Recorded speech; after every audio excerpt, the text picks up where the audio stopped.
കാലാകാലങ്ങളായിട്ട് മനുഷ്യനെ സംബന്ധിച്ചോളം മനുഷ്യൻ ഒരു ജനറേഷനിൽ നിന്ന് അടുത്ത ജനറേഷനിലേക്ക് നമ്മൾ സ്വത്ത് കൈമാറുന്ന പോലെ നമ്മളെ സംബന്ധിച്ചോളം നമ്മുടെ ഷെയിമും നമ്മുടെ ഗിൽറ്റും നമ്മുടെ എൻവിയും നമ്മൾ അടുത്ത ജനറേഷനിലേക്ക് കൺവേ ചെയ്തുകൊണ്ടിരുന്നു.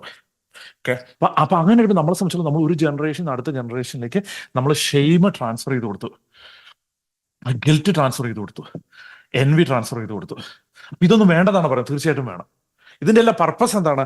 ഇതിന്റെ എല്ലാം ഫണ്ടമെന്റൽ പർപ്പസ് എന്ന് വെച്ചാൽ ബേസിക് ആയിട്ടുള്ള വാല്യൂസ് അല്ലെങ്കിൽ മൊറാലിറ്റി എന്ന് ഞാനിപ്പോൾ ജനറലി അതിനെ വിളിക്കുവാണ്, അല്ലെങ്കിൽ വാല്യൂസ്. ഈ വാല്യൂസുമായിട്ട് ഹ്യൂമൻസ് കണക്റ്റഡ് ആയിരിക്കാൻ വേണ്ടിയിട്ടാണ് ബേസിക്കലി നമ്മൾ ഈ ഫണ്ടമെന്റൽ ആയിട്ടുള്ള ഈ ഇത് വന്നത്. അതായത് നമ്മളെ സംബന്ധിച്ചിടത്തോളം നമ്മൾ മറ്റൊരാളെ ഫണ്ടമെന്റൽ ആയിട്ടുള്ള ഏറ്റവും ഒറിജിനൽ ആയിട്ടുള്ള ഫണ്ടമെന്റൽ ലോസ് എടുത്ത് നോക്കി കഴിഞ്ഞാൽ മറ്റൊരാളെ കൊല്ലരുത്, ഓക്കെ, മറ്റൊരാളെ ഡിസ്റെസ്പെക്റ്റ് ആയിട്ട് ആക്ട് ചെയ്യരുത്, ഓക്കെ, ഡിസ്റെസ്പെക്റ്റ് ആയിട്ട് ആക്ട് ചെയ്യരുത്, പേരൻസിനെ ഡിസ്റെസ്പെക്ട് ചെയ്യരുത്, ഓക്കെ. ഇങ്ങനെയുള്ള ഫണ്ടമെന്റൽ ആയിട്ടുള്ള പ്രിൻസിപ്പിൾ ഫോളോ ചെയ്തില്ലെങ്കിൽ ഷെയിം, ഗിൽറ്റ് ആൻഡ് എൻവി നിങ്ങൾക്ക് ഫീൽ ചെയ്യണം. ഐ മീൻ എൻവി ഡയറക്ട്ലി അവിടെയല്ല, നമ്മളെ സംബന്ധിച്ചോളം നമുക്ക് വേറൊരാളുടെ ഭാര്യ ഭർത്താവ് സുന്ദരനാണെങ്കിൽ അവരെ പോയി കൊല്ലാനോ അവരെ പിടിച്ചുകൊണ്ട് പോകാനായിട്ടോ സൊസൈറ്റിയിലെ മനുഷ്യന് അങ്ങനെ ഒരു ആഗ്രഹം തോന്നാതിരിക്കാനായിട്ട് നമ്മളെ സംബന്ധിച്ചോളം നമ്മൾ പബ്ലിക്കലി ഷെയിം ചെയ്തു, നമ്മൾ ഗിൽറ്റ് ചെയ്തു. ഈ പറഞ്ഞ പോലെ എൻവി എന്ന് പറഞ്ഞ സാധനത്തെ നമ്മൾ ഡിസ്പൈസ് ചെയ്തു, നമ്മൾ പുറകോട്ട് മാറ്റി നിർത്താൻ നോക്കി. പക്ഷെ ഈ ഫണ്ടമെന്റൽ ആയിട്ടുള്ള സാധനങ്ങൾ നമ്മളെ സംബന്ധിച്ചോളം ഇത് ഇല്ലാത്തപ്പോഴും നമുക്ക് ഉണ്ടായിക്കൊണ്ടിരിക്കുകയാണ്. ബൈ ഡിഫോൾട്ട് ഷെയിം, ഗിൽറ്റ്, എൻവി ഉണ്ടാകുവാണ് നമ്മളെ സംബന്ധിച്ചോളം. ഇതുകൊണ്ട് നമ്മുടെ കപ്പ് നിറഞ്ഞേക്കുവാണ്. ചില സിറ്റുവേഷനിൽ നമ്മളെ സംബന്ധിച്ചോളം ഗിൽറ്റ് ഉണ്ടാകുന്നു.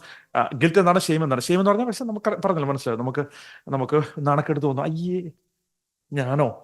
ഗിൽറ്റ് എന്ന് പറഞ്ഞാൽ നമ്മൾ ഷ്രിങ്ക് ചെയ്യുവാണ്, നമ്മളെ സംബന്ധിച്ചോളം പറ്റിപ്പോയി. എൻവി എന്ന് പറഞ്ഞാൽ നമുക്ക് അസൂയ, എന്നാലും ഓക്ക് കണ്ട എന്നാ സുന്ദരിയാ, ഓ എന്ന് സ്ത്രീകൾക്കാണെങ്കിൽ പുരുഷന്മാർക്കാണെങ്കിൽ എന്നാലും അവനെന്ത് പൈസയാ, എന്നാ ഗ്ലാമറാ അവനെ സംബന്ധിച്ചോളം. അപ്പൊ അങ്ങനെ ഷെയിം, ഗിൽറ്റ് ആൻഡ് എൻവി, ഈ 3 ഇമോഷൻസും നമ്മളെ സംബന്ധിച്ചോളം റെഗുലർ ആയിട്ട് ഉണ്ടാകാൻ തുടങ്ങി. എൻവിയും ജലസിയും തമ്മിലുള്ള വ്യത്യാസം എന്താണ്? ജലസി എന്നുള്ളതിന്റെ സ്പെല്ലിംഗ് എനിക്ക് അറിയത്തില്ല, ഇങ്ങനെയാണ് എഴുതാം. ജെ കൊണ്ട് സ്റ്റാർട്ട് ചെയ്യുന്നു, വൈ കൊണ്ട് എൻഡ് ചെയ്യുന്നു. അപ്പൊ എൻവി എന്ന് പറഞ്ഞാൽ ബേസിക്കലി നമുക്ക് മറ്റൊരു വ്യക്തിയോട് തോന്നുന്ന അസൂയയാണ് എൻവി എന്ന് പറഞ്ഞാൽ. ജലസി എന്ന് പറഞ്ഞാൽ മറ്റ് 2 വ്യക്തികൾ തമ്മിലുള്ള ബന്ധത്തിൽ നമുക്ക് തോന്നുന്ന അസൂയയാണ് ജലസി. ഇത് രണ്ടും ഞാൻ തൽക്കാലം എൻവി എന്നാണ് വിളിക്കുന്നത്, നമ്മൾക്ക് എളുപ്പത്തിന് വേണ്ടിയിട്ട്. അപ്പൊ ഈ എൻവി എന്ന് പറഞ്ഞ സാധനം, ഷെയിം എന്ന് പറഞ്ഞ സാധനം, ഗിൽറ്റ് എന്ന് പറഞ്ഞ സാധനം 3 ഹാൻഡിൽ ചെയ്ത് കഴിഞ്ഞാൽ ബേസിക്കലി നിങ്ങളുടെ ലൈഫ് സിഗ്നിഫിക്കൻ്റ് ആയിട്ട് മാറും.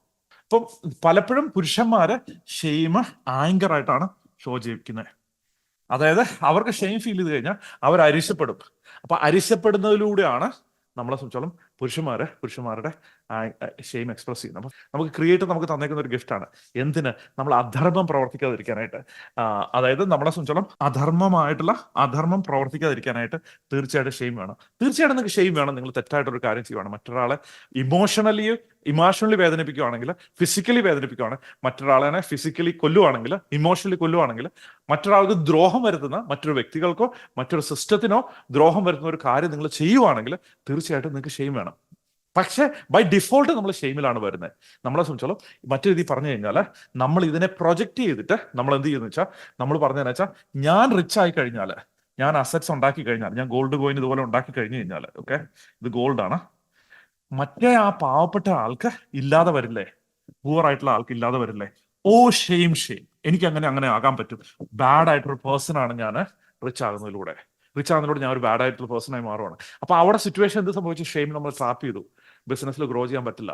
അപ്പൊ നമ്മളെ സംബന്ധിച്ചോളം നമുക്ക് ഭയങ്കര ബുദ്ധിമുട്ടും പ്രഷറും ഒക്കെ വരുമ്പോൾ നമ്മൾ ഇതെല്ലാം മറച്ചു വെച്ചിട്ട് എങ്ങനെയെങ്കിലും പോയിട്ട് ലെറ്റ്സ് സേ 1 കോടി രൂപയുടെ ബിസിനസ് നിങ്ങൾ ഉണ്ടാക്കുവാണ്, അല്ലെ 10 കോടി രൂപയുടെ ബിസിനസ് ഉണ്ടാക്കുവാണ്, അല്ലെ 100 കോടി രൂപയുടെ ബിസിനസ് ഉണ്ടാക്കുവാണ്. പക്ഷെ ആ പോയിന്റ് എത്തിക്കഴിയുമ്പോഴാണ് നമ്മൾ റിയലൈസ് ചെയ്യുന്നത്, ഇനി വളരരുത്, ഇനി വളരാൻ എനിക്ക് യോഗ്യതയില്ല, കാരണം അത് ഷെയിംഫുൾ ആണ്.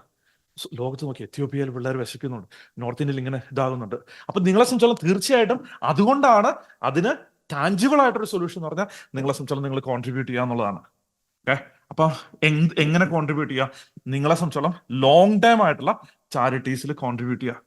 പലപ്പോഴും ഏറ്റവും ലോവസ്റ്റ് ആയിട്ടുള്ള ഈസിയസ്റ്റ് ആയിട്ടുള്ള പാത എന്ന് പറഞ്ഞാൽ ആൾക്കാർക്ക് ഫുഡ് കൊടുക്കുക എന്നുള്ളതാണ്.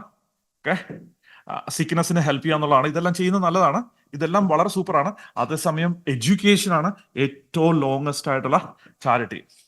ഒരു ജനറേഷൻ അടുത്ത ജനറേഷനിലേക്കുള്ള ഫിയർ ട്രാൻസ്ഫർ നമുക്ക് സ്റ്റോപ്പ് ചെയ്യാൻ പറ്റും. എങ്ങനെയാണ് സ്റ്റോപ്പ് ചെയ്യാൻ പറ്റുന്നത്? നമ്മൾ ഗിൽറ്റിലൂടെയും ഷെയിമിലൂടെയും ഈ പറഞ്ഞ രീതിയിൽ എൻവിയിലൂടെ ആണ് ബേസിക്കലി ജനറേഷനിലായിട്ടുള്ള ട്രോമ അല്ല ജനറേഷനിലായിട്ടുള്ള ഓസ്മോസിസ് നടക്കുന്നത്. ആ ഓസ്മോസിസിനെ നമ്മൾ എഫക്റ്റീവ്ലി ഹാൻഡിൽ ചെയ്യണമെന്നുണ്ടെങ്കിൽ നമ്മളെ സംബന്ധിച്ചോളം നമ്മൾ ഫിയറിൽ നിന്ന് മാറി ഈ ഷെയിമിനെ എടുത്തിട്ട് നമുക്ക് മാറ്റിയെടുക്കാൻ പറ്റണം. നമുക്ക് ഷെയിമിനെ ഹാൻഡിൽ ചെയ്യാൻ പറ്റണം. ഈ ഗിൽറ്റിനെ എടുത്ത് മാറ്റിയെടുക്കാൻ പറ്റണം. ഗിൽറ്റിനെ ഹാൻഡിൽ ചെയ്യാൻ പറ്റണം. ഇതിനെ നമ്മുടെ എൻവിനെ ഹാൻഡിൽ ചെയ്യാൻ പറ്റണം.